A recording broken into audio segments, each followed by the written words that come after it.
Friends, welcome back to my YouTube channel. ಇವತ್ತು ನಾನು ಯಾವ ಮಸಾಲೆ ಕೂಡ ರುಬ್ಬದೆ ಎಣ್ಣೆ ಬದನೆಕಾಯನ್ನು ಮಾಡ್ತಾಯಿದ್ದೀನಿ. ಬನ್ನಿ ರೆಸಿಪಿ ಯಾವ ಥರ ಮಾಡಬೇಕು ಅಂತ ತೋರಿಸ್ತೀನಿ. ಮೊದಲಿಗೆ ಇಲ್ಲಿ ನಾನು ಅರ್ಧ kg ಗುಂಡು ಬದನೆಕಾಯಿನ ತೊಗೊಂಡಿದ್ದೀನಿ. ಮತ್ತು ನೋಡಿ, ಬದನೆಕಾಯಲ್ಲಿ ಈ ಥರ ಇರುತ್ತಲ್ಲ, ಇದು ಎಲ್ಲ ಸೈಡಲ್ಲಿ ತೆಗಿಬೇಕು. ಯಾಕಂದರೆ ಅದರಲ್ಲಿ ಸ್ವಲ್ಪ ಲೈಟಾಗಿ ಮುಳ್ಳಿರುತ್ತೆ. ಅದಕ್ಕೋಸ್ಕರ ಅದನ್ನು ತೆಗೆದು ಈ ಥರ ತೊಟ್ಟನ್ನು ನೀಟಾಗಿ ಕಟ್ ಮಾಡ್ಕೋಬೇಕು. ಅರ್ಧಕ್ಕೆ ತೊಟ್ಟನ್ನು ಕಟ್ ಮಾಡಿಕೊಂಡು ಎಲ್ಲ ಒಂದು ಕಡೆ ಸೈಡಲ್ಲಿ ಇಟ್ಬಿಟ್ಟು ಮತ್ತು ಸ್ವಲ್ಪ ತೊಳ್ಕೊಂಡು ಇದಕ್ಕೆ ಸ್ವಲ್ಪ ಉಪ್ಪನ್ನು ಹಾಕ್ಕೋಬೇಕು. ನೋಡ್ತಾ ಇರ್ಬೋದು ಇಲ್ಲಿ ಎಷ್ಟು ಕಟ್ ಮಾಡ್ತಾಯಿದ್ದೀನಿ. ನಾನು ತುಂಬ ಎಳೆ ಬದನೆಕಾಯನ್ನು ತಗೊಂಡಿದ್ದೀನಿ. ಈ ಥರ ಎಳೆದಾಗಿದ್ದರೆ ತುಂಬ ಚೆನ್ನಾಗಿರುತ್ತೆ. ಒಂದೊಂದರಲ್ಲಿ ಬೀಜ ಬಂದಿರುತ್ತೆ, ಅದು ಅಷ್ಟು ಟೇಸ್ಟ್ ಇರೋಲ್ಲ. ಯಾವಾಗಲೂ ಅಷ್ಟೇ ಎಣ್ಣೆ ಬದನೆಕಾಯಿ ಮಾಡಬೇಕಾದ್ರೆ ಈ ಥರ ಎಳೆ ಬದನೆಕಾಯಲ್ಲೇ ತುಂಬ ಟೇಸ್ಟ್ ಇರುತ್ತೆ. ನೋಡ್ತಾ ಇರ್ಬೋದು ಎಲ್ಲನೂ ಕೂಡ ಒಂಚೂರು ಸಣ್ಣ ಬೀಜ ಕೂಡ ಇಲ್ಲ, ಅಷ್ಟು ನೀಟಾಗಿದೆ. ಇವಾಗ ಎಲ್ಲ ಇದನ್ನು ನೀರಲ್ಲಿ ಹಾಕ್ಬಿಟ್ಟು ಸ್ವಲ್ಪ ತೊಳ್ಕೊತಾ ಇದ್ದೀನಿ. ಇದು ತೊಳ್ಕೊಂಡಾದ ನಂತರ ಇದಕ್ಕೆ ಸ್ವಲ್ಪ ನಾನು ಉಪ್ಪನ್ನು ತುಂಬ್ತಾ ಇದ್ದೀನಿ. ಈ ಪುಡಿ ಉಪ್ಪು ಬರುತ್ತಲ್ಲ, ಆ ಪುಡಿ ಉಪ್ಪನ್ನು ನಾನು ಇದರೊಳಗಡೆ ಹಾಕ್ತಾಯಿದ್ದೀನಿ.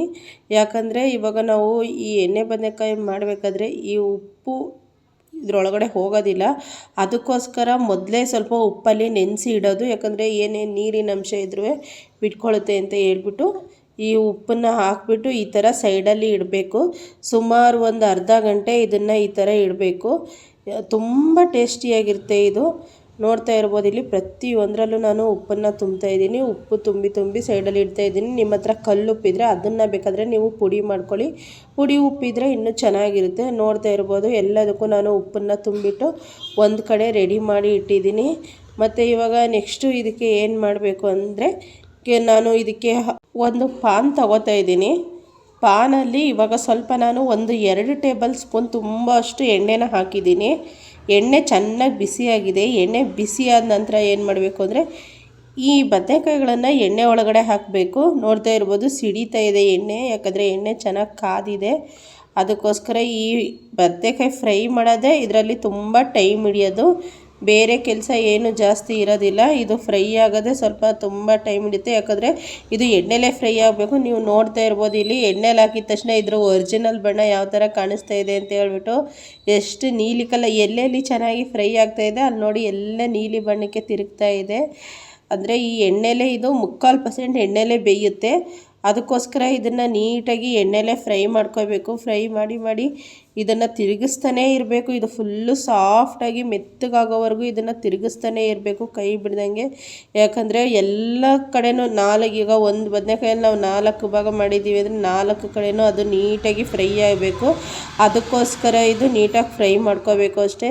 ನೋಡ್ತಾ ಇರ್ಬೋದು ಬೆಂದು ಅದು ಯಾವ ಥರ ಆಗುತ್ತೆ ಅಂದರೆ ಫುಲ್ಲು ಸಾಫ್ಟಾಗೋಗುತ್ತೆ. ಫುಲ್ಲು ಸಾಫ್ಟಾಗಿ ಅಂದರೆ ಒಂದು ಎಲ್ಲ 3/4% ಇಲ್ಲೇ ಬೆಂದೋಗಿರುತ್ತೆ ಅದು.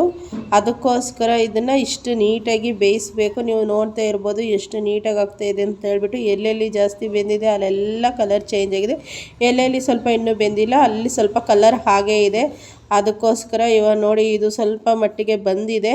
ಇನ್ನೇನು ಎಲ್ಲ ಬೆಂದು ರೆಡಿ ಆಯಿತು. ಇವಾಗ ಮತ್ತೆ ಇನ್ನೊಂದು ಪಾತ್ರೆ ತಗೊಳ್ಳೋಣ. ಪಾತ್ರೆ ತಗೊಂಡು ಅದರಲ್ಲಿ ಒಂದು ಅರ್ಧ ಟೇಬಲ್ ಸ್ಪೂನಷ್ಟು ನಾನು ಎಣ್ಣೆ ಹಾಕ್ಕೋತಾ ಇದ್ದೀನಿ. ಎಣ್ಣೆ ಜಾಸ್ತಿ ಆಗ್ತಾಯಿಲ್ಲ, ಯಾಕಂದರೆ ನಾವು ಇಲ್ಲಿ ಬದನೆಕಾಯಿನ ಎಣ್ಣೆಲಿ ಫ್ರೈ ಮಾಡಿರೋದ್ರಿಂದ. ಅದಕ್ಕೋಸ್ಕರ ಒಂದು ಅರ್ಧ ಟೇಬಲ್ ಸ್ಪೂನಷ್ಟು ನಾನು ಎಣ್ಣೆನ ಹಾಕ್ಕೋತಾ ಇದ್ದೀನಿ. ಎಣ್ಣೆ ಹಾಕಿದ ನಂತರ ಇದಕ್ಕೆ ನಾನು ಬೆಳ್ಳುಳ್ಳಿಯನ್ನು ಹಾಕ್ತಾಯಿದ್ದೀನಿ. ಬೇಕಾದರೆ ಕರ್ಬೇವಿನ ಸೊಪ್ಪು ಹಾಕ್ಕೋಬೋದು, ಆದರೆ ನಾನಿಲ್ಲಿ ಬೆಳ್ಳುಳ್ಳಿ ಮಾತ್ರ ಹಾಕ್ತಾಯಿದ್ದೀನಿ. ಬೆಳ್ಳುಳ್ಳಿ ಹಾಕಿದ ನಂತರ ಈರುಳ್ಳಿ ಮೀಡಿಯಮ್ ಸೈಜು ದಪ್ಪು ಇರೋ 2 ಅಂದರೆ ಮೀಡಿಯಮಾಗಿ ಸ್ವಲ್ಪ ಇರೋವಂಥ ಒಂದು 2 ಈರುಳ್ಳಿನ ನಾನಿಲ್ಲಿ ಕಟ್ ಮಾಡಿದ್ದೀನಿ. ಈರುಳ್ಳಿ ಹಾಕ್ಬಿಟ್ಟು ನೀಟಾಗಿ ಅದು ಸಾಫ್ಟ್ ಆಗೋವರೆಗೂ ಎಣ್ಣೆಲಿ ಫ್ರೈ ಮಾಡ್ಕೊಳ್ಳೋಣ. ತುಂಬ ಸಾಫ್ಟ್ ಆಗಬೇಕು. ಈ ಕರುಮ್ ಅಂತ ಅನ್ನಬಾರ್ದು ಈರುಳ್ಳಿ, ಅಲ್ಲಿವರೆಗೂ ಇದು ಫ್ರೈ ಮಾಡೋಣ. ಫುಲ್ಲು ಸಾಫ್ಟ್ ಆಗೋವರೆಗೂ ಇದು ಫ್ರೈ ಮಾಡಿದಾದ ನಂತರ ನೆಕ್ಸ್ಟ್ ಇದಕ್ಕೆ ನಾನು 3 ಮೀಡಿಯಮ್ ಸೈಜ್ ಟೊಮೊಟೊನ ಕಟ್ ಮಾಡಿದ್ದೆ. ಆ ಟೊಮೊಟೊನೂ ಸಹ ನಾನಿಲ್ಲಿ ಸೇರಿಸ್ತಾ ಇದ್ದೀನಿ. ಟೊಮೊಟೊ ಜಾಸ್ತಿ ಹಾಕಿದಷ್ಟು ಈ ಗ್ರೇವಿ ತುಂಬ ಚೆನ್ನಾಗಿರುತ್ತೆ. ಇದಕ್ಕೆ ಮಸಾಲೆ ರುಬ್ಬೋ ಅವಶ್ಯಕತೆಯೇ ಇಲ್ಲ. ಈಗ ನಾವು ಎಣ್ಣೆ ಬದನೆಕಾಯಿಗೆ ಯಾವ ಥರ ಮಸಾಲೆ ಎಲ್ಲ ರುಬ್ತೀವಲ್ಲ, ಆ ಥರ ಮಸಾಲೆ ರುಬ್ಬೋ ಅವಶ್ಯಕತೆಯೇ ಇಲ್ಲ. ಹೇಳ್ಬೇಕಂದ್ರೆ ಅಷ್ಟು ಚೆನ್ನಾಗಿರುತ್ತೆ.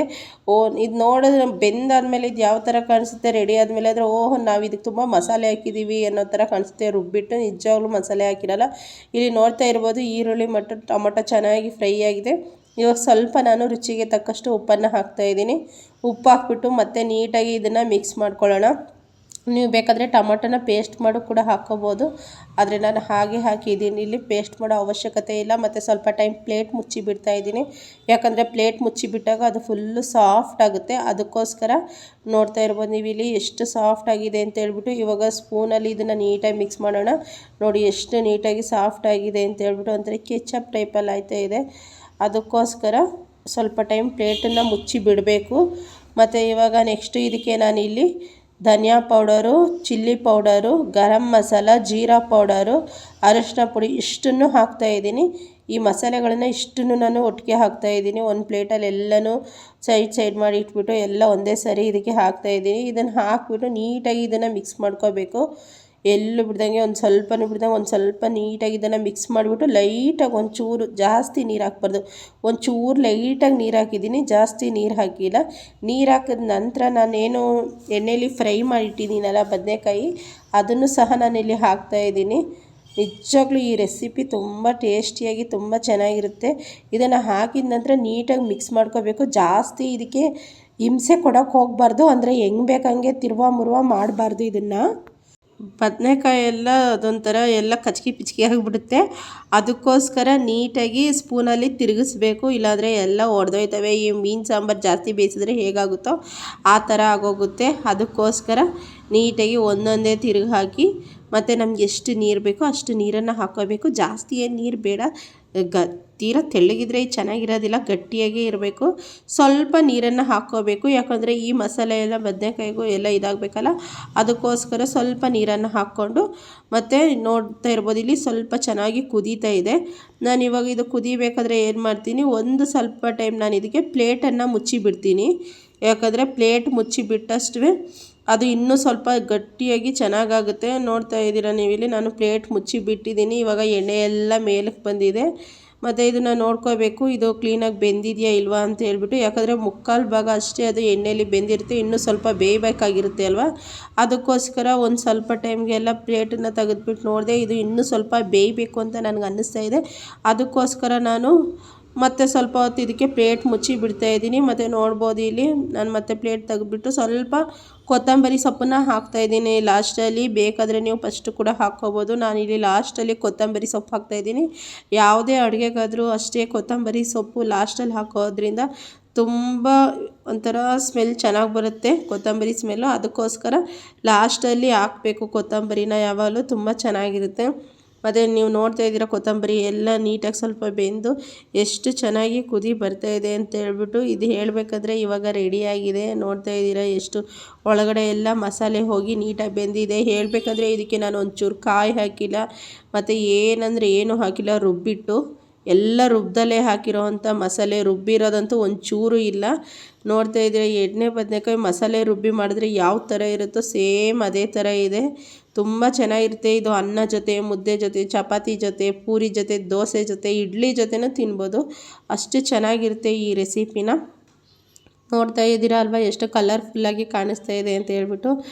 ಯಾರಾದರೂ ನನ್ನ ಚಾನಲ್ನ ಫಸ್ಟ್ ಟೈಮ್ ನೋಡ್ತಾ ಇದ್ದರೆ ಪ್ಲೀಸ್ ನನ್ನ ಚಾನಲ್ ಸಬ್ಸ್ಕ್ರೈಬ್ ಮಾಡ್ಕೊಳ್ಳಿ. ನಾನು ಸ್ವಲ್ಪ ಜಾಸ್ತಿ ಲಾಂಗ್ ವೀಡಿಯೋಗಳು ಮಾಡೋದು ಸ್ವಲ್ಪ ಕಮ್ಮಿನೇ ಕುಕ್ಕಿಂಗಲ್ಲಿ. ಇದು ಸ್ವಲ್ಪ ಲಾಂಗ್ ಇದೆ ಅಂತ ಅನಿಸುತ್ತೆ ನನಗೆ. ಇದೇ ಲಾಂಗು, ಯಾವಾಗಲೂ ನಾನು 3 ನಿಮಿಷ 4 ನಿಮಿಷ ಅಷ್ಟೇ ಹಾಕೋದು. ಈ ಥರ ಸಿಂಪಲ್ ರೆಸಿಪಿ ನನ್ನ ಚಾನಲಲ್ಲಿ ಹಾಕ್ತೀನಿ. ದಯವಿಟ್ಟು ನನ್ನ ಚಾನಲಲ್ಲಿ ನೋಡಿ ಸಬ್ಸ್ಕ್ರೈಬ್ ಮಾಡಿಕೊಂಡು ನನಗೆ ಸಪೋರ್ಟ್ ಮಾಡಿ ಫ್ರೆಂಡ್ಸ್. ಯಾಕಂದರೆ ನಿಮ್ಮ ಸಪೋರ್ಟ್ ನಮಗೆ ತುಂಬ ಮುಖ್ಯ. ಅದಕ್ಕೋಸ್ಕರ ಕೇಳ್ಕೊಳ್ಳೋದು ಫ್ರೆಂಡ್ಸ್, ಪದೇ ಸಪೋರ್ಟ್ ಮಾಡಿ ಅಂತ ಹೇಳ್ಬಿಟ್ಟು. ಥ್ಯಾಂಕ್ ಯು ಫ್ರೆಂಡ್ಸ್, ಇಷ್ಟೊತ್ತವರೆಗೂ ನನ್ನ ವೀಡಿಯೋ ನೋಡಿದ್ದಕ್ಕೆ. ನೆಕ್ಸ್ಟ್ ರೆಸಿಪಿಲಿ ಸಿಗೋಣ.